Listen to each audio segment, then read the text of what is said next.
I remember sitting in my car in the parking lot of my office building, engine off, totally shattered, and just staring at the steering wheel.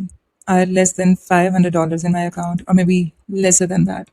I had responsibilities, I had people who depended on me, and I had this voice in my head that kept saying, if you don't leave now, you never will. So I walked back, sat down, and I resigned. And that was the beginning of the most terrifying, most beautiful, most healing chapter of my life. Welcome to the Lowkey Blogger podcast, guys. I'm your host, Lowkey Blogger. And if this is your first time here, let me tell you something about this space. This is not a highlight reel. This is not a story served on a silver platter. This is the messy, real, raw truth of what it looks like to quit everything, build something from scratch, and try to stay emotionally whole while doing it. I'm talking about 3 a.m. panic attacks, family pressure, financial fear, the days you want to quit your dream the same way you quit your job. And I'm talking about healing, genuine healing, while all of it is happening at once. If you have ever felt like you were too much and not enough at the same time, this podcast is for you. So, what are we waiting for? Let's get into it. Let me paint you a picture of who I was before all of this. I had a corporate job, stable, respectable, the kind of job you tell people about at family dinners and they nod with that look of approval. कि वाह, बेटी ने तो कमाल ही कर डाला. I showed up every day at my work. I did the work. I was good. I was good at it. Actually, I was really good at it.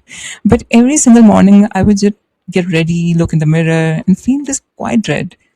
Not sadness exactly, but you know, when you feel like emptiness, like I was playing a character that wasn't even me. And the thing is, I wasn't just carrying my own life. I had responsibilities, people who needed me to be okay, and somewhere in trying to be okay for everyone else, I completely lost touch with what okay even felt like for myself. I wasn't sleeping well, I wasn't eating well, I was running on caffeine, which is my favorite idea, by the way. But one day, things would feel different, and they did not get different. I had to make them different. So let's talk about the day I quit, my resignation day. I want to be like really honest about that. I didn't even have 6 months of savings like every financial advisor tells you to have. I had less than $500. I had people who were going to look at me like I lost my mind, and honestly, maybe I had. But I also had this gut feeling that I cannot explain rationally. It wasn't confidence, it was more like knowing that staying was going to cost me more than leaving ever could. The responses were a lot. Some people were supportive, कुछ confused थे, कुछ को लग रहा था कि शायद मैंने पता नहीं ऐसा क्या कर दिया, और कुछ genuinely worried थे. And I understand that now. I really do.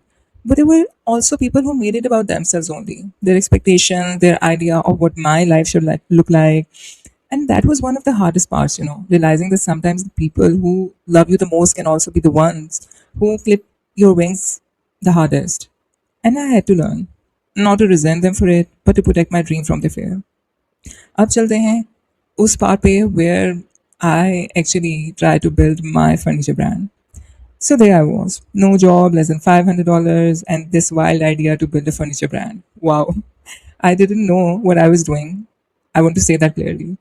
There was no blueprint, no mentor, no step by step course that covered my exact situation. I was figuring it out in real time with real consequences. And in between researching suppliers, Karigar, and figuring out pricing and trying to make sales, I was also trying not to fall apart. Here's what nobody tells you about building something from nothing. It will ask everything of you, not just your time, your money, your identity, your confidence, your relationships, your sleep, everything. There were weeks where I wasn't eating properly, weeks where I was so anxious I could feel it physically in my stomach, weeks where I genuinely questioned if I will ever, or if I have made the worst choice or worst mistake of my life. And I had to learn how to heal while also building, how to rest without feeling guilty, how to cry and then get back up and send the email anyway. The things that kept me going, and I'll go deeper into each of these in future episodes, were simple but non negotiable. Moving my body every single day, even when it was just a walk, protecting my mornings, no phone, no pressure, just coffee and quiet, journaling, talking to people who actually got it, and being honest with myself about what I was feeling instead of performing okayness. Those things did not make the hard parts disappear, but they made me someone who could survive them. And yes, I'm not going to give you a fairy tale ending right now because I'm still in the middle of the story. And I think that's important to say. The brand is growing. I'm creating content that feels like me. I'm healing slowly, imperfectly, genuinely, and for the first time in a long time, when I look in the mirror, I recognize the person looking back at me. But here's what I know for sure: the leap was worth it. Not because it was easy, because it was mine. And if you're standing at the edge of your own leap right now, I want you to know that the fear you feel is not a sign you're making the wrong decision. Sometimes it's the only sign that you're about to make the most important one. That's it for episode one of the Lowkey Blogger podcast, guys. Thank you for being there, genuinely. If this resonated with you, share it with someone who needs to hear it. Leave a review, send me a DM on my Instagram at lowkey_blog. I read every single one. Next episode, we are going deep on the financial reality of living stable income, the numbers, the mindset, and how I managed money when there was almost none to manage. Until then, live low key, glow high key. I'll see you next time. Good office.